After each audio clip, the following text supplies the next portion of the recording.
Ang Egypt ay kilala sa buong mundo bilang isang lugar na puro mga misteryo at kakaibang mga bagay. Mula sa mga piramid hanggang sa mga sinaunang libingan, hindi nauubos ang mga kamanghamanghang discovery sa bansang ito. Kamakailan lamang may mga bagong discovery ang muling nagbigay ng liwanag sa makulay na kasaysayan ng Egypt. Ang mga bagong discovery na ito ay hindi lamang nagpapakita ng kahusayan ng mga ancient Egyptian sa larangan ng arkitektura at sining, kundi pati na rin ng kanilang mga kakaibang ritual at pamumuhay. Kaya naman sa video na ito, ating aalamin ang 15 kakaibang bagay na natuklasan kamakailan lamang sa Egypt.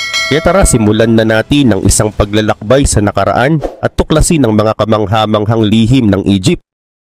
Number 1. Cemetery of Khuwi. Ang Cemetery of Khuwi na natuklasan noong 2019 sa necropolis ng Saqqara malapit sa Step Pyramid ni Djoser ay isang kamanghamanghang archaeological discoveries mula sa 5th dynasty ng ancient Egypt. Si Khuwi ay isang mataas na opisyal na inilibing sa isang libingang may mga katangiang karaniwang makikita lamang sa mga royal tombs. Ang kanyang cemetery ay may makulay na mga reliefs at mga inscription sa pader nito, pati na rin ang mga royal seals na nagpapahiwatig ng kanyang mataas na ranggo at posibleng kaugnayan sa pamilya ng hari, partikular kay Faraon Djedkare Isesi.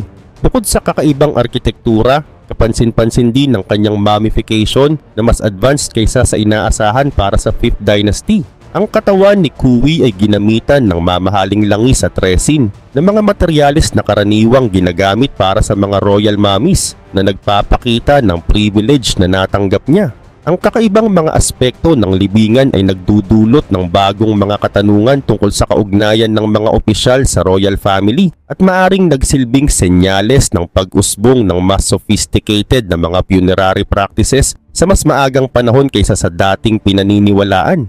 Ang libingan ni Khuwi ay patuloy na pinag-aaralan, nagbibigay ng mahalagang kontribusyon sa pag-unawa ng kasaysayan ng ancient Egypt at nagpapakita ng malalim na koneksyon sa pagitan ng mga opisyal at mga hari noong 5th dynasty. Number 2. Shrine of Headless Falcons. Ang Shrine of the Headless Falcons na natagpuan noong 2021 sa Quesna, Egypt ay isang kakaibang discovery na nagdulot ng interes sa mga archaeologists dahil sa hindi karaniwang mga bagay na nakita dito. Sa loob ng shrine, natagpuan ng mga bangkay ng higit 100 falcon na lahat ay walang ulo, na isang bagay na bihirang makita sa tradisyonal na relihiyosong kasanayan ng ancient Egypt kung saan ang mga falcon ay sagradong hayop na iniuugnay sa Diyos na si Horus. Bukod sa mga headless falcons, natagpuan din ng iba't ibang mga artifact tulad ng ceramic jars at offering trays na ginamit sa mga ritual. Ang kakaibang katangiang ito ay nagtulak ng mga bagong teorya tungkol sa posibleng ritual na isinagawa sa lugar, kabilang ang ideya na maaring may kinalaman ito sa purification o isang uri ng paghahandog na hindi pa lubos na nauunawaan. Ang Quesna na naging mahalagang sentro ng relihiyon noong Ptolemaic period ay nagpapakita ng impluensyang Greek-Egyptian sa mga ritual na isinagawa dito. Samantala, patuloy na pinag-aaralan ng shrine upang higit pang maunawaan ang kahalagahan ng mga discovery na ito at upang masagot ang mga tanong tungkol sa simbolismo at layunin ng kakaibang ritual na ito. Number 3. Temple dedicated to Zeus Cassius. Ang temple dedicated to Zeus Cassius na natuklasan noong 2022 sa Pelusium, Egypt ay isang kamanghamanghang archaeological discovery na nagpapakita ng pagsasanib ng kulturang Greek at Egyptian. Si Zeus Cassius ay ang unique form ng Greek god na si Zeus na nauugnay sa bundok Cassius sa Syria na isang sagradong bundok para sa mga local religious tradition. Ang templo ay itinayo noong panahon ng Ptolemaic at Roman periods kung saan mahalaga ang Pelusium bilang isang sentro ng trading at relihiyon. Natagpuan sa lugar kung saan itinayo ang templo ang mga bahagi ng mga pader, pilar at mga inscription na nagpapakita ng pagsamba kay Zeus Cassius, pati na rin ang mga offering pits at bakas ng mga ritual ng sakripisyo. Ang mga ritual na ito ay nagpapakita ng malalim na integrasyon ng Hellenistic religion at lokal na paniniwala ng mga Egyptian. Ang templong ito ay nagpapakita ng isang natatanging halimbawa ng pag-aangkop ng mga Greek sa mga lokal na tradisyon at paniniwala ng rehiyon. Ang pagkakatuklas dito ay nagbibigay ng mahalagang ebidensya ng ugnayang kultural sa pagitan ng Greece at Egypt sa ilalim ng Roman Empire at nagpapakita ng malalim na impluensya ng Greek religion sa sinaunang Egypt, lalo na sa Pelusium na isang mahalagang lungsod sa panahon ng Hellenistic at Roman periods. Number 4, Hidden Chamber in the Great Pyramid of Giza. Noong March 2023, natuklasan ng mga mananaliksik ang isang nakatagong pasilyo sa loob ng Great Pyramid of Giza gamit ang cosmic ray imaging. Ang pasilyo ay may haba na 30 feet at matatagpuan sa itaas ng pangunahing entrance ng pyramid. Ang layunin ng pasilyo ay maaaring para sa tamang distribusyon ng bigat ng pyramid o posibleng may kaugnayan sa iba pang hindi natutuklasan na mga silid. Ang pagkakatuklas dito ay bahagi ng Scan Pyramids na isang Egyptian international project na sinisikap na gumagamit ng mga modernong teknolohiya gaya ng muography at infrared thermography. Ang mga unang larawan mula sa endoscope ay nagpapakita ng isang walang laman na pasilyo na may mga pader na gawa sa magaspang na mga bato.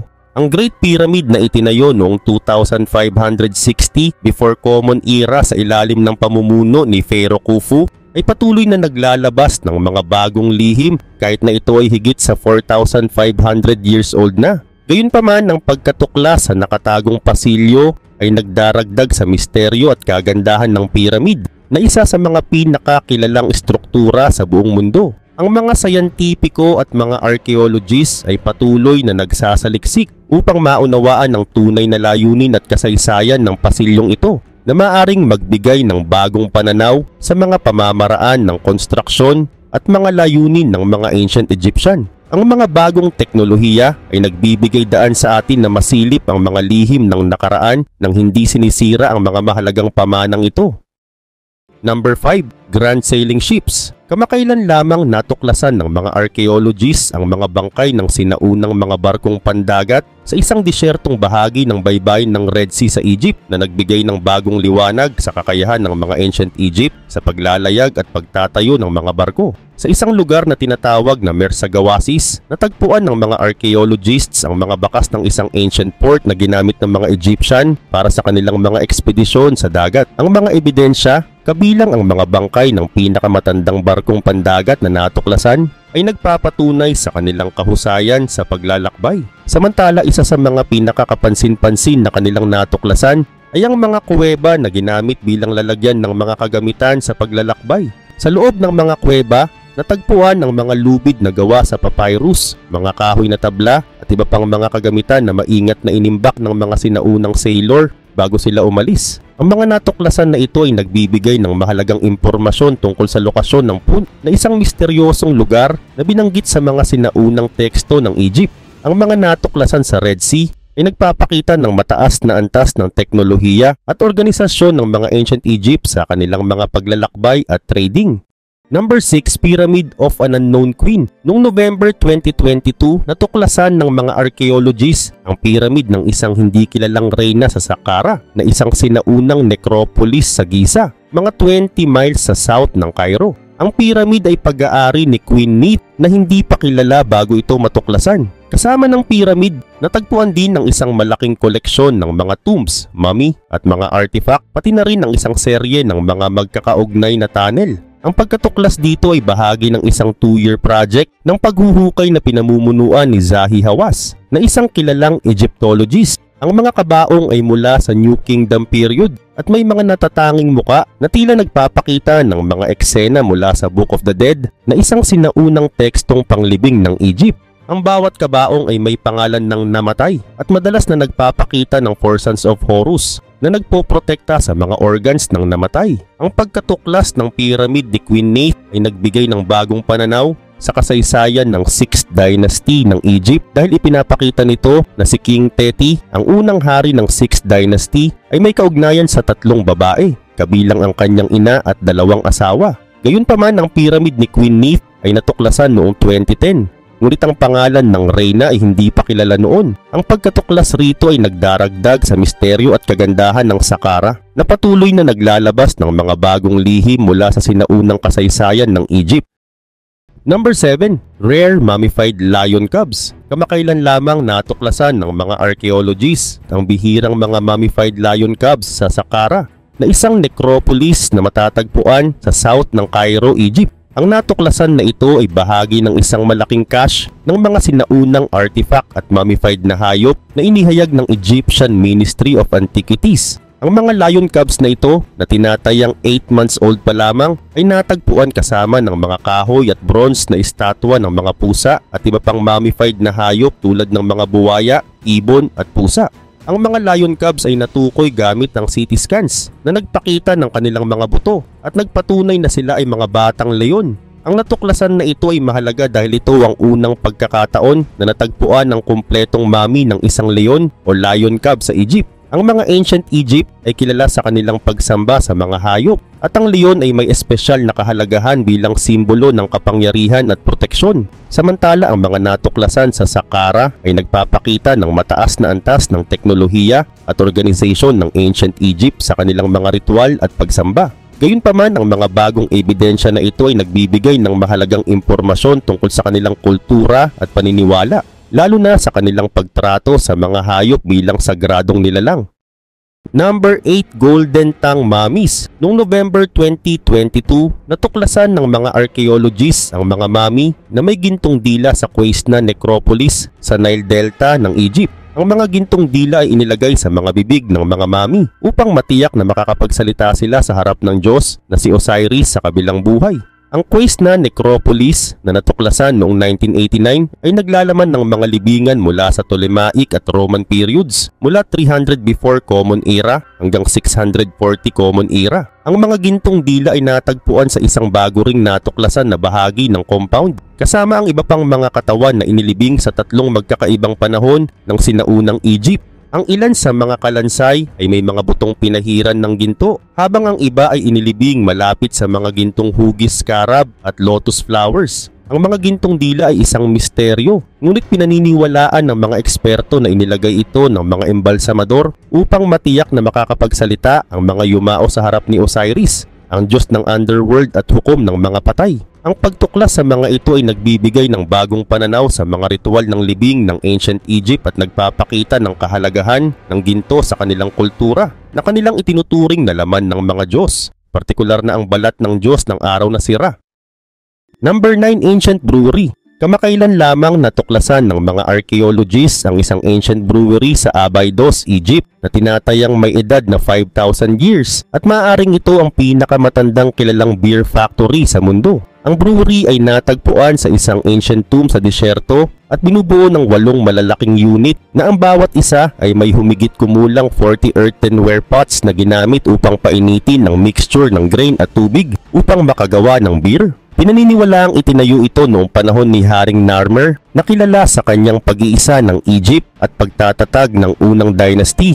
Ang bawat unit ng brewery ay may sukat na 20 meters ang haba at 2.5 meters ang lapad at ang bawat isa ay may mga earthenware pots na nakaayos sa dalawang hanay. Ang mga earthenware pots na ito ay ginamit upang painitin ang mixture ng grain sa tubig na nagresulta sa paggawa ng beer na ginagamit sa mga religious rituals and sacrifices. Ang natuklasan na ito ay nagpapakita ng mataas na antas ng teknolohiya ng mga ancient Egyptian sa kanilang mga ritual at pagsamba. Samantala, ang brewery ay may kakayahang makagawa ng humigit kumulang 22,400 liters ng beer na nagpapakita ng malaking produksyon para sa mga ceremonial purpose. Ang Abydos ay isa sa mga pinakamatandang lungsod ng ancient Egypt at tahanan ng malalawak na sementeryo at templo na nagbibigay ng mahalagang impormasyon sa natuklasan na ito.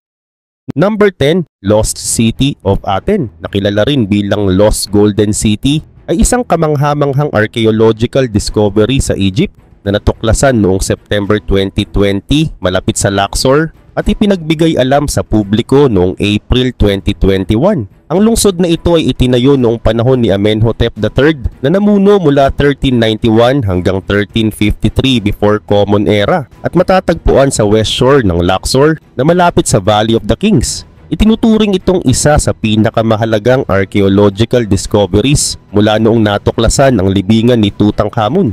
Ang lungsod na ito ay may mga kumpletong pader at mga silid na puno ng mga kagamitan sa pang-araw-araw na buhay, kabilang ang mga jewelry, makulay na mga pottery, scarab beetle amulets at mga mud bricks na may seals ni Amenhotep III. Gayun din may mga natuklasang bakery, administrative district at residential area na nagbibigay ng bihirang sulyap sa buhay ng mga ancient Egyptian sa panahon ng kanilang kasaganaan. Ang Lost City of Athens ay nagbibigay liwanag sa kasaysayan at kultura ng ancient Egypt at patuloy ang paghuhukay na inaasahang makakatuklas pa ng mga hindi pa nagagalaw na libingan na puno ng mga kayamanan. Ang mga discovery na ito ay mahalaga sa pag-unawa sa sinaunang buhay at kultura ng Egypt at inaasahang magdadala pa ng maraming kaalaman sa hinaharap. Number 11. Ancient Egyptian tomb carved into rock. Noong June 2024, natuklasan ng mga archaeologists ang higit sa 30 ancient tomb ng mga Egyptian na inukit sa gilid ng isang burol sa Aswan na isang sinaunang lungsod sa tabi ng Nile. Ang mga libingan ay mula pa sa panahon ng Greco-Roman at naglalaman ng mga mami ng mga pamilya, kasama ang mga kabaong, cartonnage. Ito ay isang material na gawa sa recycled papyri o tela. Dagdag pa rito ang amphorae na may disenyo ng dahon ng ubas at mga artifact tulad ng mga mesa para sa alay. Ang discovery na ito ay bahagi ng isang proyekto na pinamumunuan ng isang team ng mga Egyptian and Italian archaeologists mula sa University of Milan. Ang mga tombs ay natagpuan sa iba't ibang level ng burol malapit sa modern mausoleum ni Aga Khan III. Samantala ang mga archaeologists ay nakakita rin ng mga sinaunang lamparan ng langis na maaaring iniwan ng mga nagdadalamhati. Ang mga libingan na ito ay nagpapakita ng yaman at kahalagahan ng Aswan bilang isang mahalagang lugar ng trading sa pagitan ng North Africa at subtropical na Africa. Ang mga discovery na ito ay nagbibigay ng bagong pananaw sa buhay at kamatayan sa ancient Egypt, lalo na sa mga ritual ng libing at ang kahalagahan ng mga pamilya sa kanilang kultura. Samantala, ang discovery na ito ay nagdaragdag sa misteryo at kagandahan ng Aswan na patuloy na naglalabas ng mga bagong lihim mula sa sinaunang kasaysayan ng Egypt. Ang mga bagong discovery na ito ay nagpapakita ng kahalagahan ng paggamit ng modernong teknolohiya sa archaeology na nagbibigay daan sa atin na masilip ang mga lihim ng nakaraan nang hindi sinisira ang mga mahalagang pamanang ito. Number 12. Mummified crocodiles. Noong 2019 natuklasan ng mga archaeologists sa Kubat Al-Hawa na isang necropolis sa west shore ng Nile River ang mga bangkay ng 10 mummified na buwaya na tinatayang 2,500 years old na. Ang mga buwaya ay inilibing sa isang hindi nagalaw na libingan at natagpuan sa iba't ibang antas ng pagkapreserba. Dahil ang ilan ay halos buo pa, habang ang iba naman ay mga ulo lamang. Ang mga buwaya ay hindi dumaan sa karaniwang proseso ng mummification na gumagamit ng resin o evisceration na karaniwang ginagawa sa mga mummified na hayop. Sa halip, pinaniniwalaan ng mga eksperto na ang mga buwaya ay inilibing sa mga hukay ng buhangin upang dumaan sa natural na mummification bago ilipat sa Kubat Al-Hawa noong 5th century before Common Era. Samantala ang mga buwaya na ito ay nauugnay kay Sobek, ang Diyos ng Nile at fertility, at ang kanilang mummification ay may espiritual na kahalagahan bilang mga alay o representasyon ng mga Diyos. Ang discovery na ito ay nagbibigay ng bagong pananaw sa mga ritual ng libing ng ancient Egypt at nagpapakita ng kahalagahan ng mga hayop sa kanilang kultura. Ang mga bagong teknolohiya ay nagbigay daan sa mga mananaliksik na pag-aralan ng mga bangkay nang hindi gumagamit ng mga espesyal na teknolohiya tulad ng radiographs at CT scans dahil ang kawalan ng linen bandages at resin ay nagbigay daan sa direktang pag-aaral ng mga tissue at buto ng mga ito. Number 13. Sarcophagus of Ramses II. Kamakailan lamang natuklasan ng mga archaeologists ang matagal nang nawawalang sarcophagus ni Ramses II sa Abydos, Egypt. Ang natuklasan ay batay sa isang piraso ng granite na natagpuan noong 2009, ngunit kamakailan lamang nakumpirma ng Egyptologist na si Frederick Peyrodo na ito nga ay bahagi ng sarcophagus ng sikat na pharaoh. Ang piraso ng granite na ito na may sukat na higit sa 5 feet ang haba at 3 inches ang kapal ay naglalaman ng mga hieroglyph na nagtataglay ng pangalan ni Ramses II. Si Ramses II, na kilala rin bilang Ramses the Great, ay isa sa pinakakilalang pharaoh ng sinaunang Egypt. Siya ay namuno mula 1279 hanggang 1213 before Common Era at kilala sa pagpapalawak ng teritoryo ng Egypt at sa kanyang mga malalaking proyekto sa pagtatayo, kabilang ang pagpapalawak ng Karnak Temple. Ang kanyang sarcophagus ay orihinal na ginawa mula sa granite at alabaster Ngunit ito ay ninakaw at muling ginamit ng iba pang mga mataas na opisyal sa paglipas ng panahon. Ang natuklasan na ito ay nagbibigay ng mahalagang impormasyon tungkol sa mga pamamaraan ng paglilibing at mga ritual ng mga sinaunang Ehipsyo. Ang sarcophagus ni Ramses II ay isa sa mga pinaka-ornate na kabaong mula sa sinaunang Egypt na nagpapakita ng mataas na antas ng sining at teknolohiya ng panahon. Ang mga bagong ebidensya ay nagbibigay ng mahalagang pananaw sa kasaysayan at pamumuhay ng mga ancient Egypt na patuloy na nagpapahanga sa mga modern archaeologists at mananaliksik.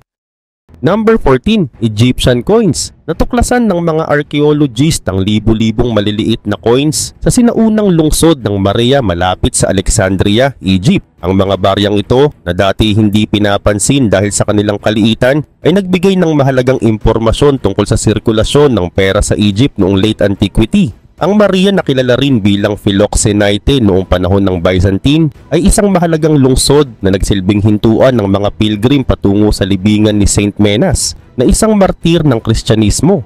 Ang mga baryang natagpuan ay karamihan mula sa panahon ng Byzantine at Umayyad at karamihan sa mga ito ay may diameter na ilang millimeters lamang.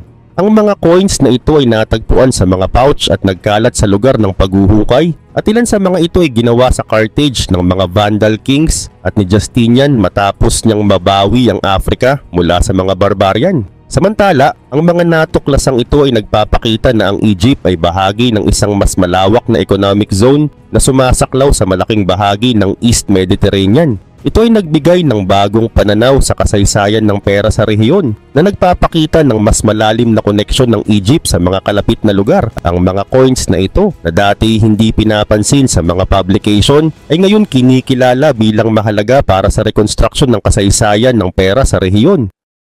Number 15, a mummy wrapped in gold. Noong January 2023, natuklasan ng mga archaeologist ang isang mummy na nakabalot sa gintong dahon sa Saqqara na isang sinaunang necropolis sa south ng Cairo.